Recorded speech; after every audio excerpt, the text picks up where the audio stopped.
اللہ کے کچھ ایسے فرشتے ہیں جو اسی کام کے لیے خاص کر دیے گئے ہیں. ان کا کام یہی ہے کہ وہ دنیا بھر میں کائنات میں گشت کرتے رہتے ہیں، اور جہاں ان کو اللہ کے ذکر کی محافل میسر آتی ہیں، جہاں وہ دیکھتے ہیں کہ لوگ جمع ہو کر اللہ کا ذکر کر رہے ہیں، اللہ کو یاد کر رہے ہیں، قرآن و حدیث کی بات کر رہے ہیں، تو وہ فرشتے ان محافل کو اختیار کرتے ہیں، ان محافل میں آ کر بیٹھ جاتے ہیں.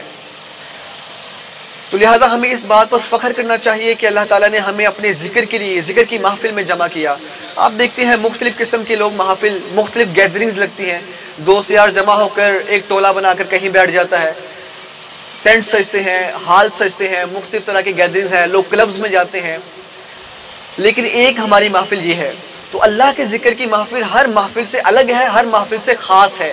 وہ خاص کیوں ہے؟ کیونکہ یہاں اللہ کے فرشتے آتے ہیں. جب اللہ کے فرشتے آتے ہیں، روایات میں آتا ہے کہ جب یہ فرشتے محفل ختم ہوتی ہے، یہ فرشتے اٹھ کے واپس جاتے ہیں، اللہ تعالیٰ کی بارگاہ میں جاتے ہیں. اللہ تعالیٰ ان فرشتوں سے پوچھتا ہے کہ اے فرشتوں کہاں سے آ رہے ہو، کہاں سے آ رہے ہو؟ اللہ تعالیٰ جانتا ہے، اس کے باوجود اللہ پوچھتا ہے اے فرشتوں تم کہاں سے آ رہے ہو؟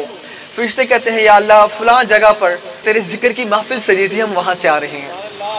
اللہ تعالیٰ فرماتا ہے کہ فرشتوں وہاں لوگ کیا کر رہے تھے؟ تو وہ فرشتے جواب دیتے ہیں کہ یا اللہ لوگ وہاں تیرا ذکر کر رہے تھے، قرآن و حدیث کی بات کر رہے تھے. تو اللہ تعالیٰ ارشاد فرماتا ہے کہ تم گواہ ہو جاؤ، میں نے ان تمام لوگوں کو بخش دیا ہے.